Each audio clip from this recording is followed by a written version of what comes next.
helping you to succeed, teaching like nobody else. Financial empowerment, giving you strategies for generational wealth, so you can start helping yourself. More money for you to be getting. This the moment for you to be winning and be living financially independent. All right, and we are live. Welcome everybody to our first podcast.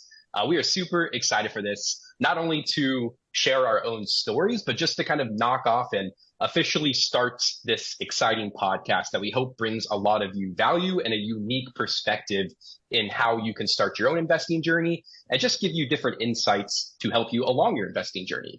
Keep in mind, I mean, we're all three of us are constantly learning new things. And the whole idea around this podcast is that we'll be able to share those things as we grow.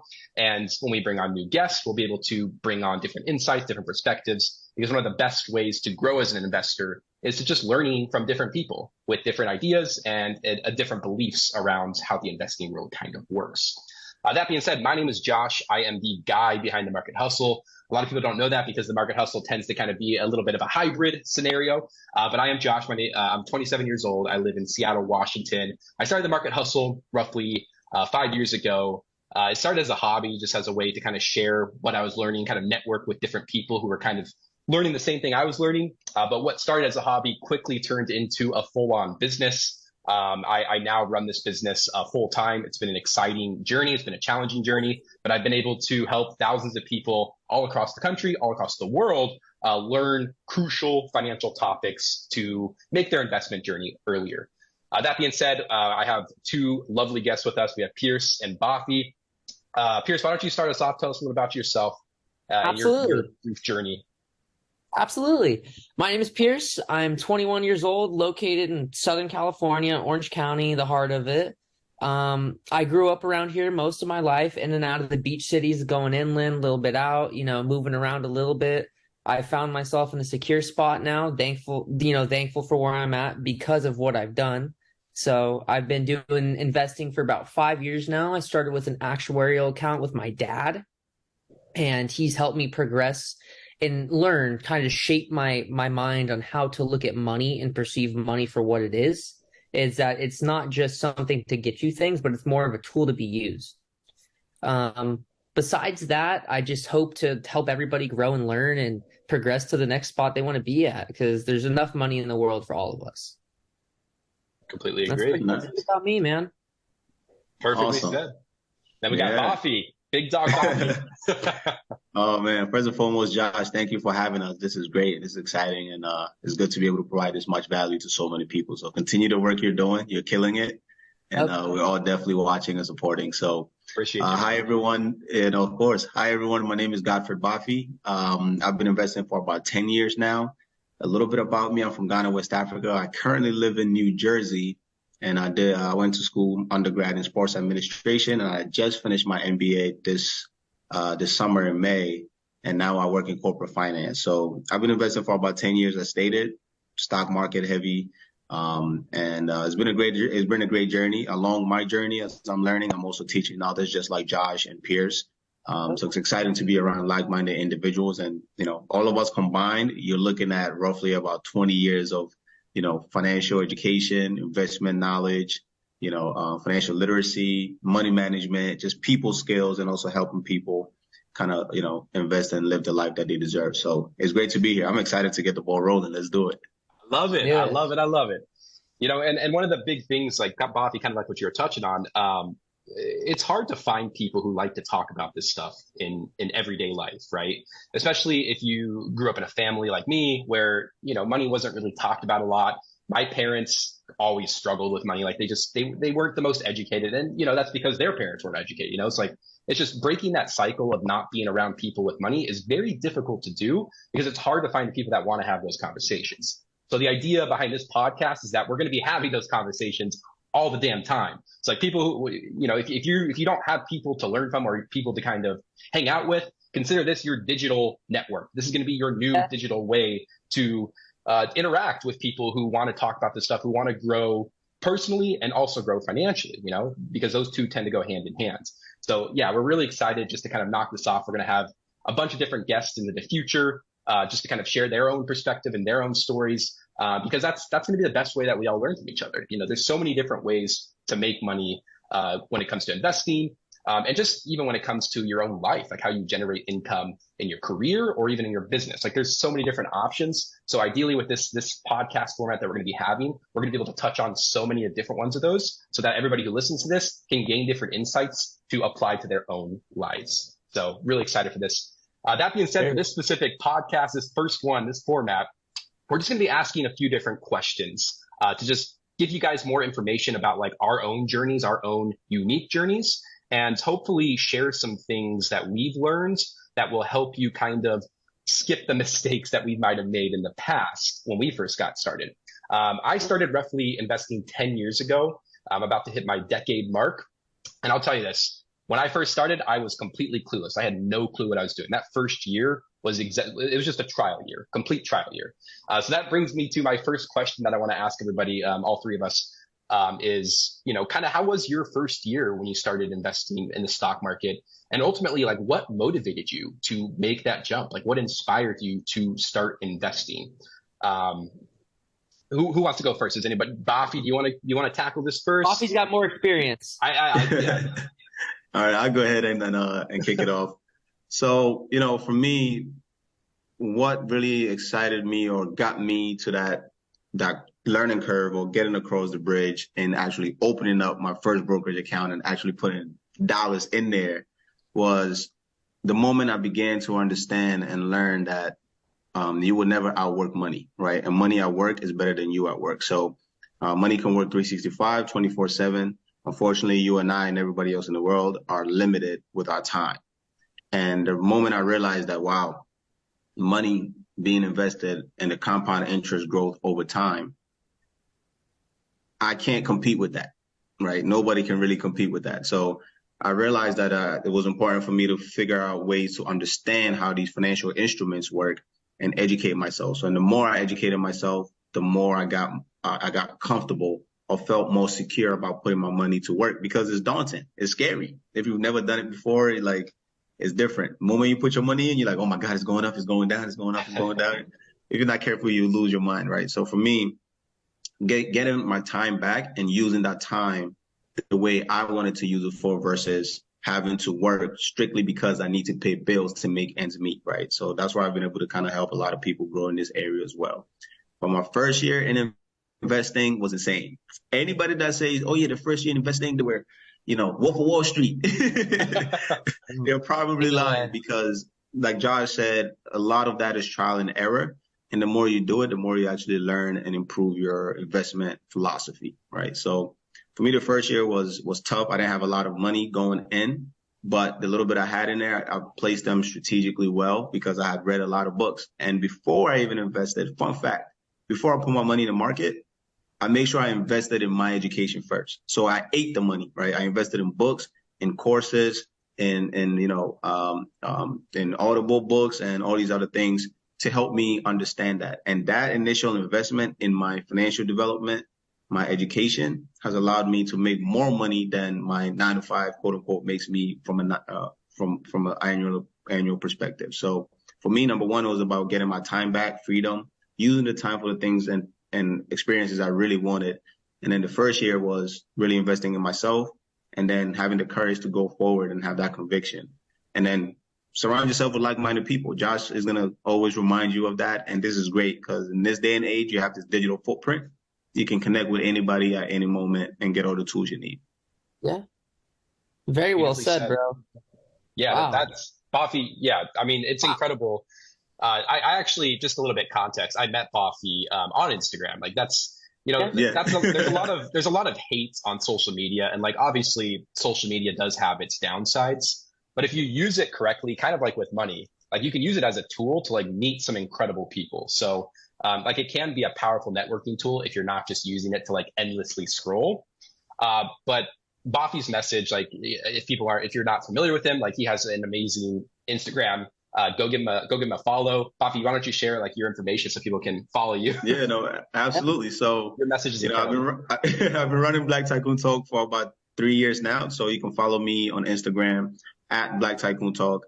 And it's been an incredible journey. As I was developing and learning, I was sharing all that information with others. And then I took the time to really, invest in the business, construct it so we can reach more people, help more people improve their financial situation and their family dynamic as well. So I've been doing that for about 3 years, and it's been such an amazing journey. I mean, we're helping save so many lives, helping people build generational wealth, helping people not just build wealth financially, but in their life experiences, their mental health, their physical health, their environment they expose themselves to, and the content that they consume. So it's about making a positive impact in the world. Yeah.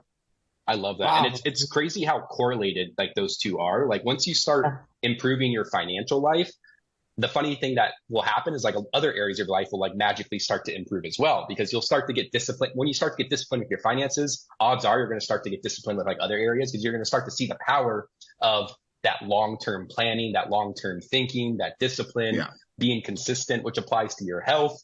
It applies to your relationships. It literally applies to every part of life, which makes it like the core piece that you're really working on is not only your financial growth, but your personal growth and just your growth in life in general. So it's pretty great. Like, and Baafi, you touch on that a lot on your Instagram, correlating life with wealth, and it's completely true. Yeah, because investing is really it's not about your money, it's about your life. That's one of my core messages. And, you want to invest in fun activities and healthy activities and surrounding yourself and experiencing the world. But you also want to make sure you don't forget the fact that, yes, it takes money to live. It takes money to pay bills, right? It takes money to raise a family and kids, and also to give back.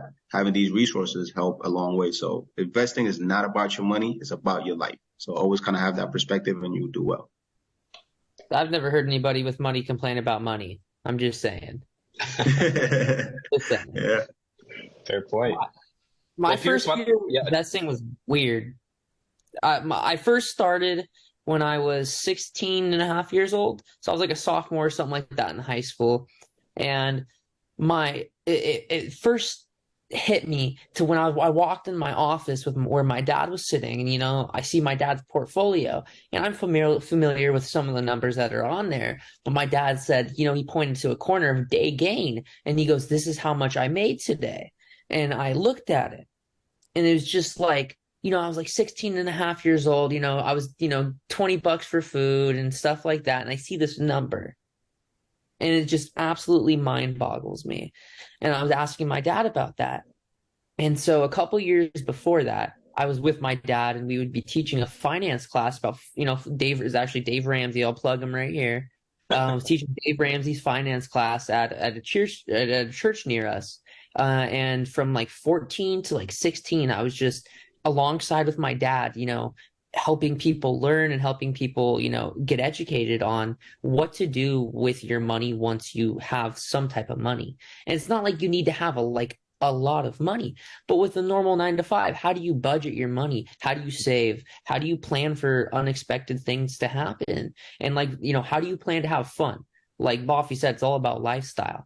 If you constantly save and you never have fun, you need to have balance with it. They need to be even. And if you can't find a balance, it's going to be hard to find, you're always going to want more. And that's good, but you have to be content to a certain point. It's a fine line. But I lost balance. My first year. Yeah. Balance, dude. That's it. That's what I'm finding when as I'm growing older, it's just having the balance to, have your money, I don't have to go to work today if I don't want to, type thing. I have the option to do what I want, when I want, where I want, and how I want to do it. And I don't like anyone hindering that. I love that. Baafi, how have you been able to balance your life? Have you found it challenging in your own life to balance it? Is it like a constant thing that you have to kind of re-audit and think about throughout different phases of your life? I'm just curious to kind of see your ideology around the balance part. That's a great question, man. So for me, I've been fortunate, and for some people, this is not something that kind of comes naturally. It's more learned from many, but for me, I've always kind of come from an environment of, not scarcity, but not having the resources that I needed, right? So my parents grew up, working 9 to 5, breaking it back, trying to do the best they can to make ends meet. So I never had a lot of financial resources to, overindulge, right? So, and I'm very much aware of the reality. And so when I started, working more and making more money, I quickly learned how to kind of balance out in terms of, focusing on my needs and priorities first, and then bridging that with some of the wants and those variable experiences, right? So saving for me wasn't challenging because to begin with, I never had money. So when I got some, I wanted to make sure, right, that there was some security there. So saving for me wasn't that difficult. I had a lot of debt in the beginning, so I focused on paying that debt off. And I've been debt free for about 5, 6 years now. So that's an incredible That's accomplishment. Amazing. Yeah. So for me, balancing wasn't difficult. And a lot of times people think in order to balance and have fun and invest and save at the same time for the long term, they think you have to forego one or the other, right? It's either you're investing and saving and eating ramen noodles 24/7, or you're either taking flights, having fun at the bars all the time, and you're not saving at all. yeah, You can do both. A lot of times the fun doesn't cost as much. And that is why having a financial plan and a budget system in place is essential for everybody, right? Businesses have budgets, companies have budgets, the governments all around the world, and they have budgets. So, budgeting for fun and also investing and prioritizing my finances wasn't that difficult for me. I haven't had to kind of audit it often or go back to it because for me, I'm very consistent and disciplined about stuff. So if anything, because I've been very strategic over the last, say, 7, 8 years, now I can actually have a lot more fun and not worry about it financially because everything is secure, things are taken care of. So I fully enjoy when I'm eating out. I'm really enjoying the meal because I'm not like, I paid it with a credit card and now I have to go work and pay it off, right? If I go on yes, vacation, it's part of the budget. So when I work with all my clients and anybody that follow me, like Josh mentioned, I definitely reiterate having fun and balancing out and understand that, yes, you can have a lot of fun. Okay. So experiences are also investments, but I haven't had to really worry too much about, oh my God, I'm living way above my means and or anything like that. Yeah. So it's been fun. Over time though, I feel like when you do it right, over time your lifestyle actually gets better and better and better. When you have to go from lifestyle of, high expenditure and super high adventure and spending and have to reduce it, that's when it's really challenging, right? But if you kind of manage your lifestyle as your income goes up, you manage it responsibly little by little over time, you'll be surprised what you're capable of enjoying. very true. That's great. Yeah. And Yep. I Budget like how for fun. exactly that's it. Like, I think people have like this wrong image of what a budget is. Like a budget's not supposed to be like restricting, like if you do it correctly, right? Like, of course, like if you have never built a budget in your life and you've always just kind of recklessly spent, then yes, you're going to have to kind of ring in things a little bit to get back on track. But Definitely. once you get a good budget in place, like kind of like what Baafi was saying, like it's more of just a way to guide your financial future in a way, because if you're doing everything appropriately, you're budgeting for fun. So you're putting money towards going on vacation. Like if you want to go to Puerto Rico or Hawaii for a couple of weeks and you're able to save up the money via your budget, then you're going to be able to go on that vacation and not have to worry about using a credit card to pay for everything. It's crazy, but a lot of people who are going on these crazy vacations that you see on Instagram, I would go as far as say like 90% of them are just paid on full on debt, right? These people are going 100%. massive amounts of credit card debt to pay for these vacations. And for me, like, I don't know, I've always been very diligent about like kind of how I've spent my money. But I'll tell you this, when you pay that vacation in cash and you're going on that vacation without having to go in debt, like knowing that you're going to come home without owing a single dollar is going to make that vacation 10,000 times more enjoyable.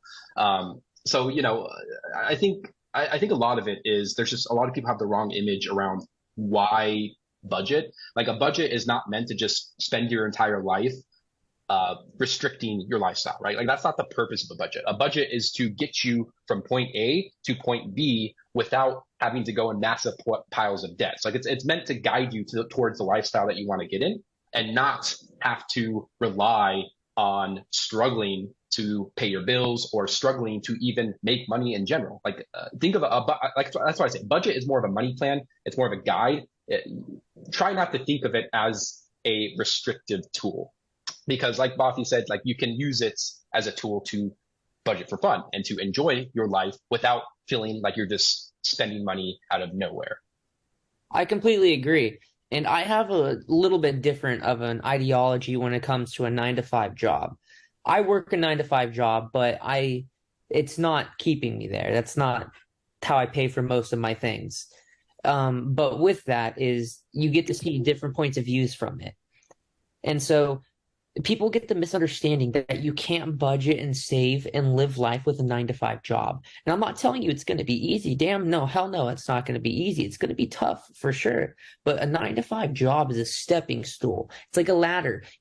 Each time, okay, you start at the bottom, then you become, you go one position higher. Now you're the manager. Then you keep going up and you keep increasing your income. And that's what you're supposed to do, but you're supposed to live like you're not making as much. When you increase your income, you keep your expenditures the same. If you're used to spending 25 grand a year and you're making 100 grand, and now you're making 200 grand, you don't go spend 100 grand. You still live like you're making, that much before.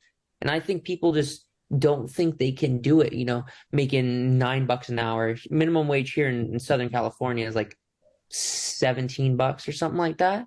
And so people think with $17, you can't budget. And it's like, it's tough. A gallon of gas is $5.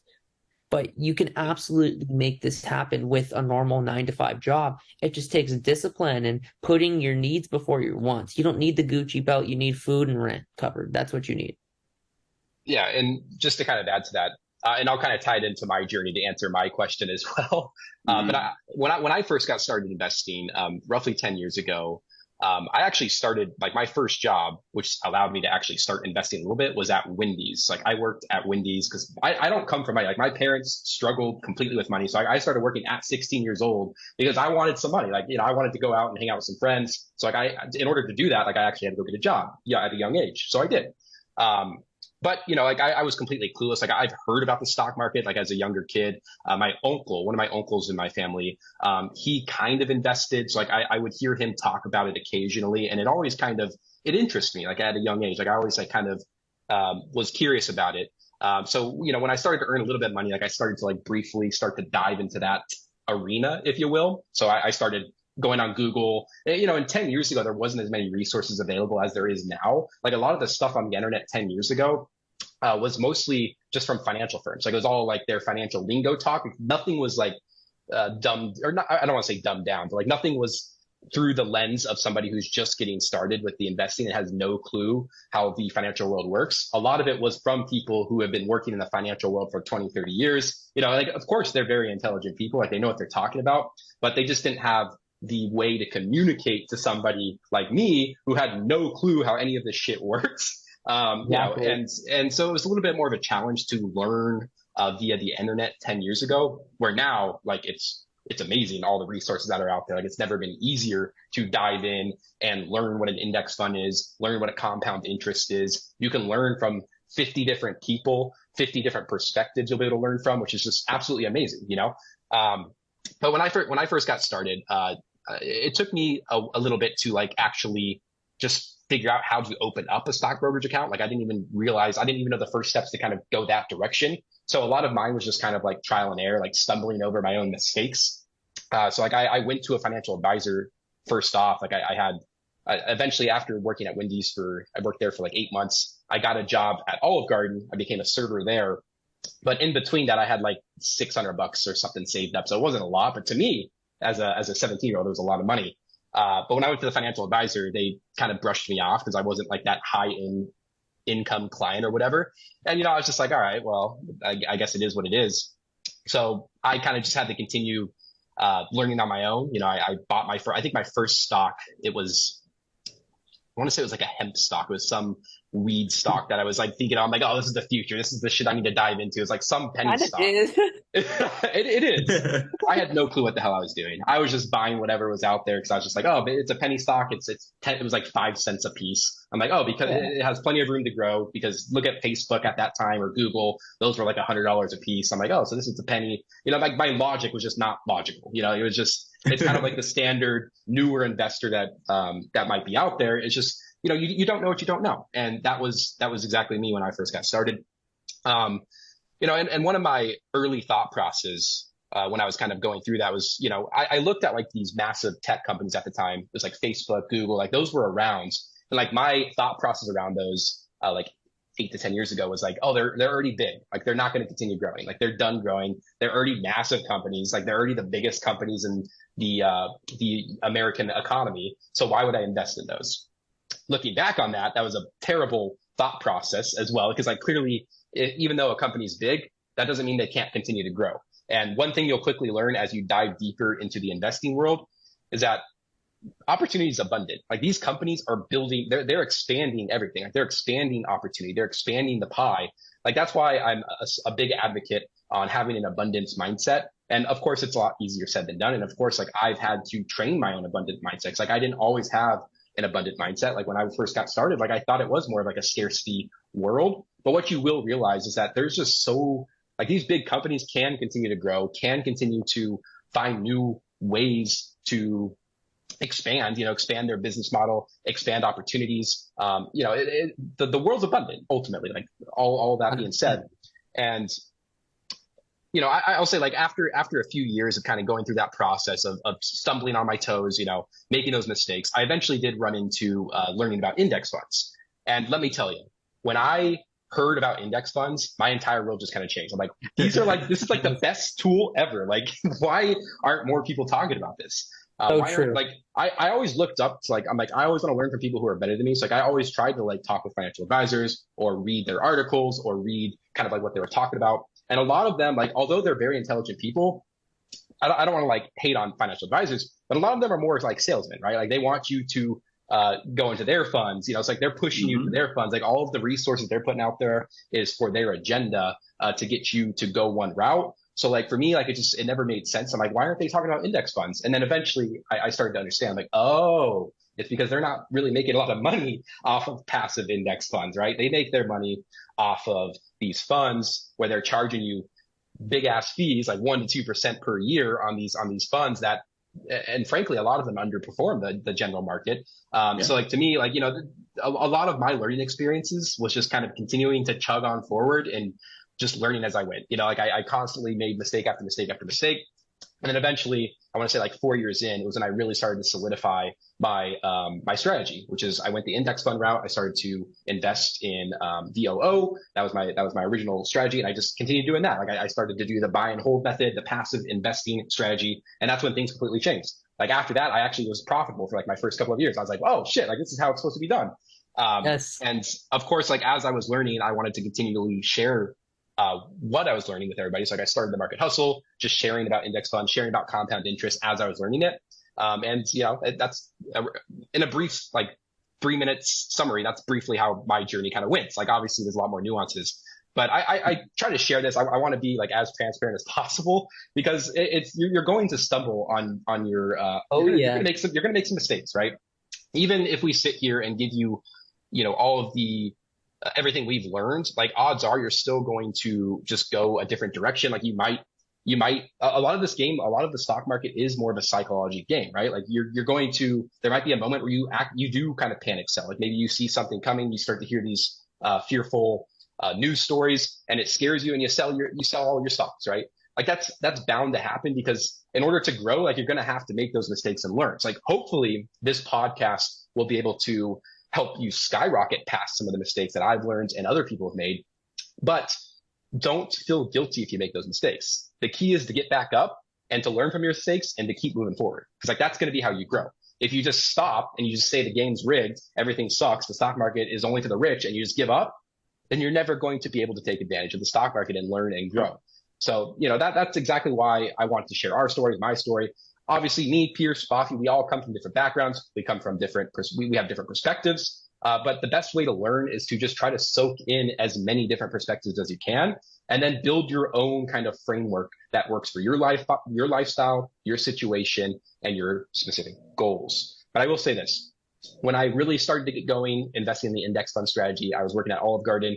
I started investing just $20 a week. Like that was like my first initial strategy. I started small, and it wasn't a lot. And I didn't see any significant gains for a little bit. Like it took some time for that money, that compound interest, that money to really add up. But I will say this, like, even though it was a small amount, it has grown. But what really grew in that time period was my confidence in the investing world, right? Because like I was able to be consistent with it, learning that habit of investing consistently, and just being patient, like keeping true to like my original plan, even if the stock market started to have a bumpy ride. Like, those initial couple of years when I was really being consistent with investing really set the framework for where I'm at today. So like now I will throw $1,000 a month in the stock market and not think twice about it, because I was able, a lot of that comes from those early days of just investing $20 a week and building that habit and building that confidence in the stock market. That's so awesome, man. Very well said. You're very articulate and very precise. I love it. I appreciate it. But I mean, yeah. So and I'm sure, like, again, kind of like what I was saying, a lot of people, everybody's going to come from a different background. So like maybe you can't invest $20 a week right now. Like maybe you are struggling to pay your bills. Like the first step is to get to stabilize your financial situation, right? Stabilize your bills, stabilize your income. Like that's priority number one.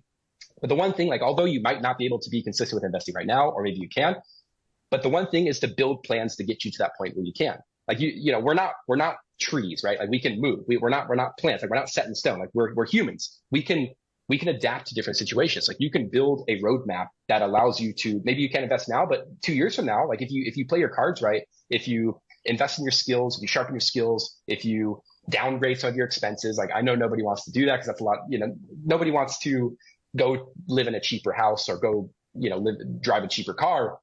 But if you build the humility to be able to do that, like it's going to unlock different levels for you, right? It's kind of like the 1 step back, 2 step forwards type of approach. Mm-hmm.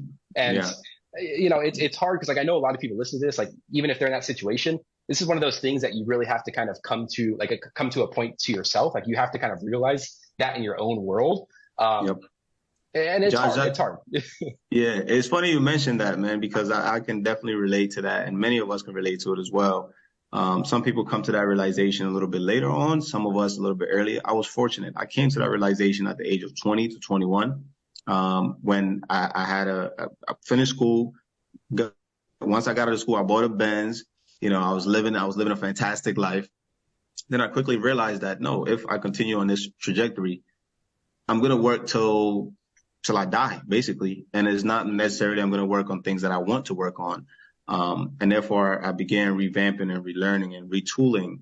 And then, you know, I sold the Benz, bought a bicycle. I was working day and night, day and overnight. I'm not saying that's what you have to do, but there are decisions that you're going to have to make because there are trade-offs that we make, right? So I paid off my student loan throughout that whole time. You know, as I always try to find better jobs. And as I'm doing that, I started investing. My first stock was $15. It was Bank of America. Funny enough, $15, right? And then little by little, I was able to invest $50 a month, then $100 a month, then $200. As I reduced my debt and my expenses, guess what? My disposable income went up, and I was able to invest more and more over time. So I definitely agree that you have to really take inventory, assess your current life situation, where you're at. If the decisions you're making right now are getting you, or you're on a road to get to exactly where you want to be down the road, then by all means continue, right? But remain open-minded and flexible. But if your decisions and your circumstances are not the life that you want for yourself or see for yourself, especially if you have kids as well, right? It's not the life that you want your kids to repeat. You have an incredible opportunity, and the best time to do it is now. You can't wait and say, oh, I'll start doing it maybe a year later or when I get this better job. No, I don't care if you have $1. I don't care if you manage to save $1. I don't care if you manage to invest $1. Guess what? That's $1 that's going to work over time. You'll be surprised how much little money grows into big money over time. And I'll finish that by saying this. I've never met anybody that has been that focused on investing in their financial development and investing their money and, you know, making sure that unnecessary consumption debt is not in their cards. I've never met one person that did these things say, oh, they hate the fact that they did it, or they wish they want all the debt back in their life, all the stress back in their life, the fact that they can't do things they want to do anymore. Nope. But I hear everybody complain about not having enough for themselves, for their kids, to be able to take a day off if you're sick. People can't sleep because the bills got to get paid, right? A lot of stress in this environment, this economy right now. Things are very difficult and tight. So the better we can learn to manage our money, the better everything else in our life improves. Yeah. Wow, man. Very well said. Definitely. And, you know, beautifully said. And, you know, we're running up on that 30-minute mark. Yeah, I think we're hitting like 40 minutes. So we always go over. All good. But no, it's great. Like, I love that we were able to hit on different perspectives and just kind of share our unique journey. the last question I want to like kind of sign off on is this. Mm-hmm. So if you could tell your past self when you were just getting started investing one thing, what would you say? What would you tell them? Oof. That's tough, man. But I think the advice I would really give them, and it would tie everything holistically, right? Because I never looked at money, because we have a relationship with money, but I never look at money and things in life as linear. So the advice that I would give, say, my younger self is, number one, don't do anything normal, right? Because normal equals broke. Completely. Not just so, most people that do things normal, spend money normal, invest or don't invest, or kind of do things on a normal basis, they don't tend to reach their full potential, and they don't tend to live the life that they truly want to live, right? Because so I have a saying, normal equals broke. So that's a big deal. That's a part of it. That's why, quote unquote, the average, we see the statistics, right? People living paycheck to paycheck. Most people barely have $1,000 in their savings.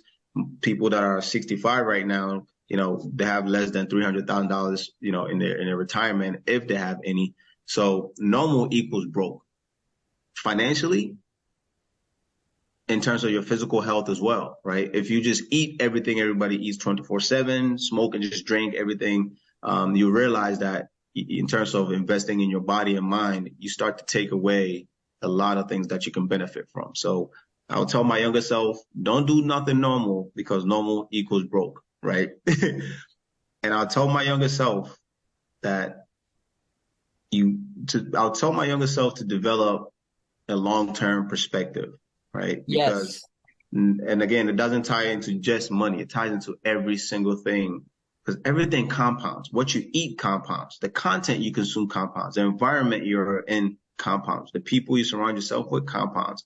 What you spend your money on compounds. Sometimes you might think, oh, this is nothing, right? The next thing you know, you go from buying, food all the time to buying a Benz fresh out of college like I did. And next thing you know, you're making another big Gucci purchase or something crazy, and you realize that's not technically what you should be doing. So I'll tell my younger self, don't do nothing normal. Have a long-term mindset and learn to live backwards, right? And that ties into the long-term mindset. But also understand that, look, I'll tell my younger self that your vision and your goals is in your head. You can't take it out and show somebody, right? You can't be like, hey, look, this is what I'm working on. So you have to be okay with not being understood by everybody, especially family, because that gets very complex, right? You have to be okay. And sometimes the journey will be lonely, because not everybody can actually go with you on that specific journey, So I think those are some of the things I'll tell my younger self. Yeesh. Yeah. Dude, I just wish that I would have been educated on how money really works, how investing really works, that, I could put $20 in, and by the end of the year, I could just grow it, and it could keep on growing by the whole time. And like Baafi said, if people understood that if I put a $20 bill and I just set it there and it's on a conveyor belt, that conveyor belt's just going to keep going. And so it's just understanding that it's constant. There's constant flows. I mean, the constant flow of everything. $1 million would be worthless if everybody had $1 million, but not everyone has $1 million. So that's why money is so useful. It's not for the sense of, I like nice things. I have very nice things, but those nice things don't make who you are. It's like, I actually just sold my first car a little while ago, and I got pennies on the dollar. Pennies on the dollar. And that's just what you got to expect. And it's like, that was like a first, the car was, say if you buy it for 20, you sell it for 5, it's like you're losing 15 grand. Mm-hmm. And so, you really start understanding money when you start making money. And it's not in the sense of like you're making 100 grand a year, but get a paycheck, work 40 hours a week. Your paycheck will be $650 before taxes. Then taxes will hit and you'll see $400. And you're going to be like, oh, gotcha. I just wish I started earlier, man. I mean, everybody does. That's like a common thing. And I think I'll add one thing for sure is, look to constantly grow and develop, and do not shortchange yourself. You might think you're doing yourself a favor by just cheaping out on not working out, 2 to 3 times a week. You might think, oh, you're cheaping, by not getting, let's say it's time to file your taxes, and you're like, oh, I'm just going to do everything myself, even though you might not have the professional acumen and experience in filing your own taxes, because you don't want to pay, a CPA to do it. You might decide, oh, I'm just going to go and just put my money in the market and just do whatever, without getting somebody who can properly guide you, or buying an ebook, or getting a small course that's going to, I can promise you, if you cheap, you are the investment. When you cheap out and you shortchange yourself, the money is not coming. There are investments that, and Josh mentioned it, Pierce mentioned it as well. We have invested in our education and constantly look to develop. And the more we invested in ourselves, all those investments we've made 5, 10 years ago, we're still getting the benefits of that to this day, and it's going to continue for the rest of our lives. So do not cheap yourself out of your education and upscaling to the point now that, your money, because you might think you are taking a better approach or strategy by not putting financial resources and time behind these subject matters. But the pain of the opportunity cost, what you miss out on by not doing those things, I can promise you, it is not worth going through that pain. You can learn from everybody else. You see everybody's life, and we make mistakes all the time. And Josh and I, Pierce, we all speak on it, and we share that freely. Why? Because our goal is to help you, not necessarily avoid making mistakes, but you can just also learn from our mistakes. So yeah, I would definitely tell my younger self not to buy the Benz that I bought. Even show you that, mistakes are normal. Like, mistakes are part of the growth process, like everybody. So like, if you've made mistakes, whoever's listening, if you've made mistakes in your life, if you're sitting there thinking about the past mistakes, the past financial mistakes you made, and you're just like so hard on yourself, like, of course, it sucks. Like, maybe you bought more of a car than you should have. Maybe you didn't invest when you were 20 or 30, maybe you're 50 right now and you haven't invested at all if you haven't even started. Like, what's in the past is in the past. What you can do now is you can either learn from those mistakes and start to apply the mistakes that you've learned and actually take action now, or you could just continue to sit there and dwell on the past mistakes that you've made, right? Like, which it's not going to do you anything. Like, sitting there thinking about all of, if you're sitting there for hours and hours and just thinking about all the wasteful money that you spent, like, of course, on one end, it is not a great thing to end up in, but at the same time, learn from it and move forward, right? Keep moving forward. Like, that's all you could do, right? That's life. Learn from Money's gone. Exactly, it is. And I mean, the good thing is, like, if you're still alive, you still have time to change your situation. Right? Yeah. Like, your financial situation doesn't define you. And I think that's what I would tell my past self, because that was the hardest thing. That was the hardest transition, is getting out of that mindset that I was originally in and getting into the mindset that I can actually build wealth, right? Like, that I'm capable of building wealth, of earning a lot of money and growing money in the stock market. Your financial situation does not define you. Your current financial situation does not define you. And even, any financial situation, even if you're a millionaire, you're a billionaire, that's cool. Like, yeah, you got money on the scoreboard, but that doesn't define who you are deep down inside as well. So like, that's another, like, deeper perspective. That. But I love that. That's perfect. Yeah. Wow. It for sure doesn't make a person, man. It for sure doesn't. I feel like there's two different ways you can go with money. If you're a nice person before you have money, and then you get a large amount of money, you'll be an even nicer person. But if you're, a douche, then you have money, you're going to be an even bigger douche when you get a whole bunch of money. And it's just like, no one likes douches. So just try to be a nice guy. Think about other people, be conscientious about it, and live life, man. Give back. 100%. Well, guys, hey, we're definitely over the 30-minute mark, but I think we covered some good stuff. Good. Nice. That's good. Pierce, Baafi, I thank you guys so much for coming on here. Both you guys. Yeah, well, and I think that, in the future formats, Pierce, Baafi will probably both hop on occasionally with different calls. We're going to have we're going to bring on different guests. If you're interested in being a guest, send me a message on Instagram at The Market Hustle. The whole idea behind this podcast is we want as many people to share their stories, to share their success stories, to share their mistakes, because the more stories, the more perspectives that we can hear from, the better we're all going to be able to learn from. Because I'll tell you this, the internet today feels like a giant echo chamber. So the more unique perspectives that we can bring into this conversation, the better. And ultimately, that's what the Market Hustle is about. The Market Hustle isn't about me. It's about It's about everybody. It's about everybody who is on this journey of wealth building. It's about everybody who wants to better their financial future. It's about people who want to not only challenge themselves, but just hit those goals that they maybe once thought were impossible, but then surprise themselves years later with these concepts that we're talking about, long-term investing, long-term mindset, and turn into something that was just completely unimaginable, right? Maybe you accomplish goals that are just your past self never even thought was possible. Like that's well, we're all on this journey together in one way or another. Like we're all on different paths, but we're all in a way on the same growth trajectory journey. So that's the idea behind this podcast, To the Top. Thank you guys so much for being on, and thank you for everybody who's listened. And I look forward to bringing many, many more of these to the internet world. It was a pleasure. Had a lot of fun. Dude, man, it was a blast. Take it easy, guys. Yeah. Hey. The market hustle, helping you to succeed, teaching like nobody else. Financial empowerment, giving you strategies for generational wealth, so you can start helping yourself. More money for you to be getting. This the moment for you to be winning and be living financially independent. Hey, step by step, just like this. I ain't talking about no get rich. How to navigate with investments. Long term, that's right. Come check this. You ain't gotta struggle. Come get the game with the market hustle. Hey, it's like no other. Financial freedom with the market hustle. Let's go.